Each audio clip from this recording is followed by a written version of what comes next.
Hey friends, it's Jimmy Chairman. Welcome back to Carpet Trash. We are here to talk about the 2013 FX Upfront, which took place on March 28th, 2013 at Lucky Strike Lanes on the west side of Manhattan.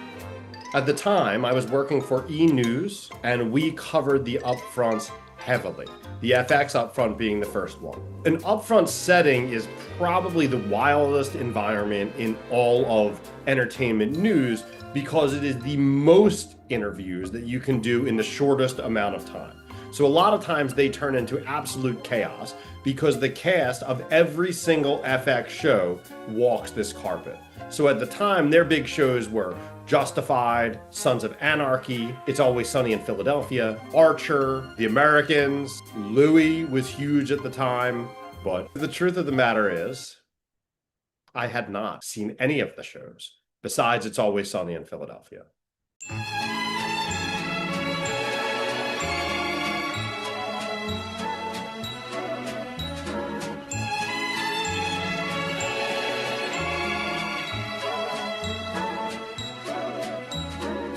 Here's the thing.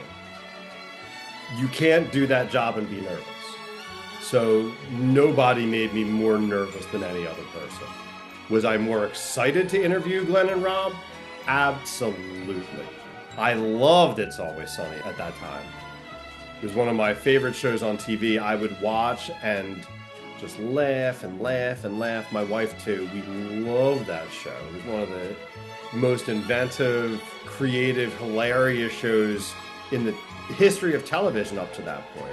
And of course, it's about Philadelphia. And as a Philadelphian, I had double the interest in it. In fact, I had actually hung out with Rob McElhenney when we were kids down the shore.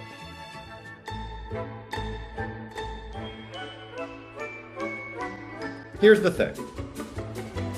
E! News didn't really care about Rob McElhenney or Glenn Howerton at the time. Now they probably care more about Rob because of Wrexham and his partnership with Ryan Reynolds and the fact that he has kids. But at the time, that was not anything they were concerned about. I feel like at that moment, the FX star that they were most interested in talking to was a guy named Charlie Hunnam on Sons of Anarchy that was beloved by our young female demographic. So the way the process worked is I would submit questions for the guests.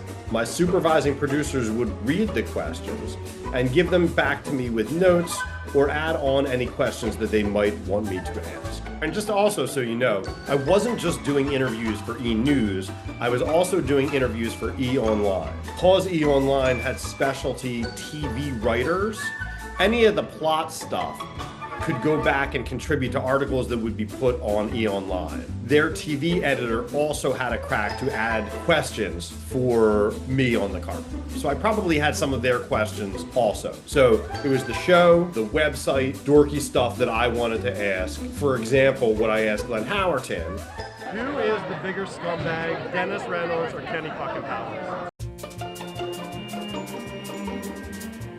I think the difference is that Dennis is a sociopath. That crow was injured, and I was simply putting it out of its misery. Yes, there was another crow, but that's because I simply couldn't believe that a crow's neck could be that weak. There was a third crow, and a fourth, if you must know. But who likes crows? Possibly a homicidal maniac. Whereas Kenny, he's just a bumbling boob. Have any comments on the steroid allegations? I said I'm not steroids! I would say that Dennis is more dangerous. The major difference between those two characters is that Kenny Powers has a certain innocence to him that I think Dennis probably doesn't have. Compared to anybody else, I would say Glenn and Rob were the easiest people that I talked to on the carpet because it was so apparent from my approach to them that I was a huge fan of their work. And if you can make people comfortable immediately, that's the key to a good interview. So the two of them knew that I was, kind of an It's Always Sunny super fan. And as such, they responded to me with candor and humor.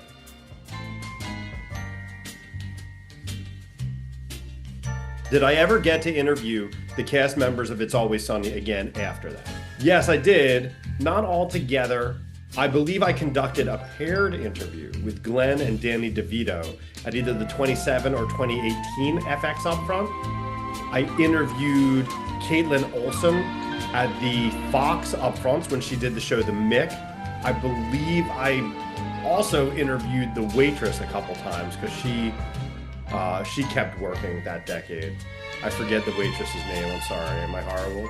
Just call her the waitress. They always forgot her name. They only call her the waitress too. So. Is that it?